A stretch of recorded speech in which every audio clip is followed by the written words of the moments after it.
안녕하세요. 산업시크릿 시청자 여러분. 오늘은 제4부 산업부 바이오 정책에 대해서 강의 드리겠습니다. 지금까지는 어떤 배경, 결국은 바이오 산업의 배경과 그에 대한 문제점, 그 앞으로 가야 할 방향의 말씀을 드렸습니다.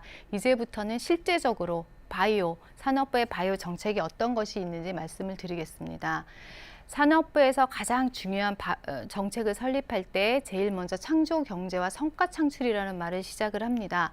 그러니까 보통 우리가 창조 경제가 이번에 박근혜 정부에서 나온 말은 아닙니다.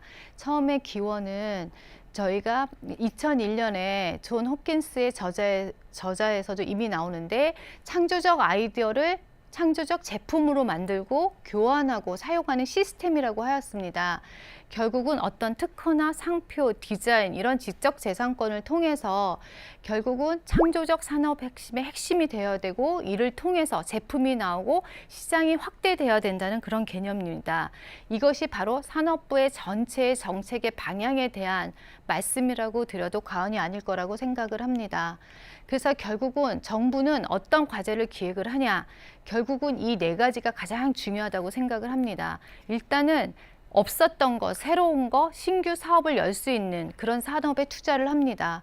그래서 기존에 없었던 새로운 아이디어를 얼마나 담고 있는지 그거에 대한 고민을 많이 하고 있고요.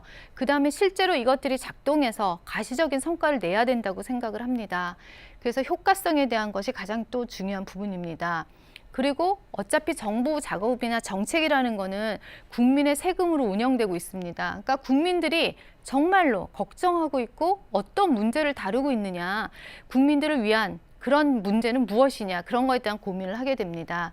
그리고 마지막으로 이것이 일회성이 아니라 그것들이 결국은 그 정책이 계속 꽃을 피워서 새로운 사업에도 이어지고 다른 부처들한테도 영향을 미칠 수 있는 그런 사업들이 대부분 기획이 됩니다.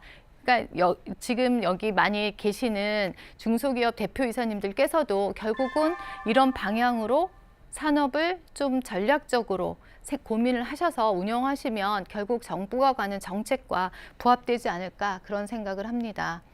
그리고 바이오 산업에서 산업부의 가장 큰 틀은 결국은 우리가 시장이 너무 적습니다. 국내 시장은 결국 글로벌로 갈 수 있는 그런 사업을 하고 그런 정책을 하자는 것이 가장 중요한 키워드입니다. 그러니까 산업화 중심의 R&D를 저희는 진행을 하고 있습니다. 그래서 기존의 R&D를 좀 개선해서 산업화로 갈 수 있는 곳에 많이 지원을 하고 있고요. 그뿐만 아니라 인력 양성, 결국은 사람이 하는 일인데 바이오 인력 양성에 대한 얘기도 많이 하고 있습니다. 그리고 아까 글로벌로 가기 위해서 새로운 것을 저희는 시작을 합니다. 그래서 포스트 무브형의 그런 제품, 그런 것들을 할 수 있으면 얼마든지 저희가 투자를 하고 그쪽으로 지원을 하고 있습니다. 그리고 또 하나는 아까 융합과 같이 헬스케어 사업들, 그러니까 우리가 바이오, 순수한 바이오, 예전의 바이오가 아닌 IT와 다양한 BT, NT, IT 이런 것들이 결합된 사업들과 연결을 하는 그런 것들에 많은 집중 투자를 하고 있습니다. 그러면 특히 R&D 분야는 산업부에서 어떤 일을 지원하고 있냐? 그러면 지금 크게 한 4가지, 5가지 분야로 지원을 하고 있습니다. 결국은 바이오 의학 같은 경우는 계량신약이나 세로 줄기세포나 아까 우리가 만성질환이나 나침성 질환을 고칠 수 있는 그런 것들, 그리고 그것들이 결국 빨리 글로벌로 가고 산업화가 될 수 있고 좀 더 모디피케이션해서 새로운 사업으로 갈 수 있는 그런 데 많은 지원을 하고 있습니다. 그리고 바이오 화학 같은 경우도 아까 그런 소재들, 바이오매스를 통해서 새로운 바이오 플라스틱을 만들고 이게 잘 분해될 수 있는 환경적인 문제가 없는 그런 R&D에 많은 지원을 하고 있습니다. 그리고 또 우리가 US뿐만 아니라 자동차나 다양한 선박, 비행기 이런 데서도 우리가 많은 바이러스들이 검출되고 최근에 에볼라 사건만 해도 그렇죠. 그런 것들을 저희가 바이오 쪽으로 빨리 해결할 수 있고 감지할 수 있고 검지할 수 있는 그런 시스템에 대한 투자도 하고 있습니다. 또 아까 또 우리가 계속 제가 말씀을 드렸는데 서로 연결고리가 없어요. 이쪽에서는 기초하고 이쪽에서는 제품화해. 근데 그 두 개를 연결해 줄 수 있는 그 리스크를 테이킹해 줄 수 있는 정부 자금을 올해부터는 지원할 계획을 갖고 있습니다. 그리고 과제는 어떻게 그럼 결국은 기획이 되냐. 예전에는 저희가 정확한 RFP를 막 띄웠습니다.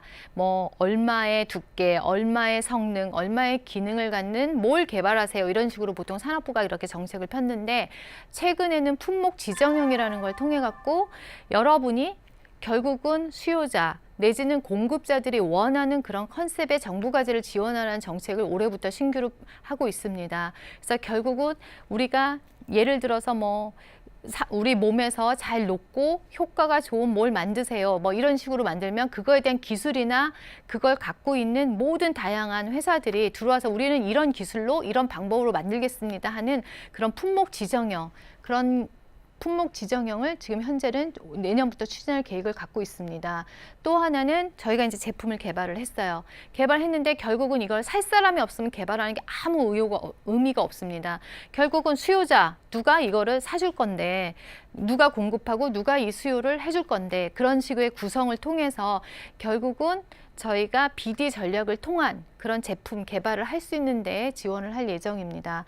그리고 마지막으로 기초 연구에서 응용까지 연계를 해서 결국 산업화 걸림돌에 대한 프로세스를 하는 그런 기획을 진행할 예정입니다.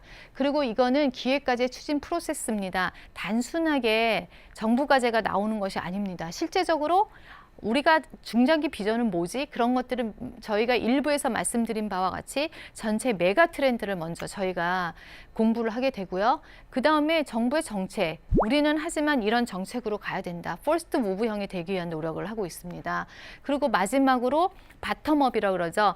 우리가 수요조사 기간을 거의 상시 1년 동안 진행을 하는데 1년 동안 그 수요조사 기간 동안 나온 아이디어를 같이 융합을 해서 결국은 정부의 정책과 가고자 하는 메가 트렌드, 그 다음에 진짜 이것들을 할 수 있는 수요 기업이 있는지 그런 거를 세 개를 다 매칭을 시켜서 그거에 대한 과제 기획을 하게 됩니다. 그래서 대상 후보 과제를 발굴하게 되고 또 이런 것들을 인터넷 공시라는 걸 통해서 저희가 공시를 하게 됩니다.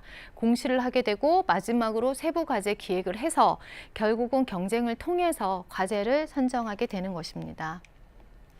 그리고 R&D 사업은 어떻게 이루어지느냐? 이거는 정말 국가의 법입니다. 결국 대통령령을 기본으로 해서 별도의 규정으로 운영을 하고요. 모든 부처가 국가연구개발사업 법령 및 규정체계라는 것이 있습니다. 이걸 통해서 대통령령으로 진행을 하게 됩니다. 그리고 실제적으로 어떤 사업을 어떻게 해야 되느냐. 그래서 아마 여기 시청자 여러분이 제일 많이 보실 게 별거 사업규정체계입니다.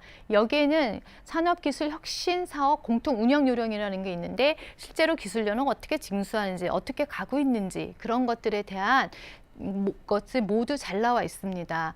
근데 여기서 주의하실 점이 하나 있습니다. 결국 R&D 사업에 대한 거를 그냥 혼자 판단하지 마시고 그 문구만 갖고 이해가 안 가시면 언제든지 저희한테 연락을 주시면 됩니다.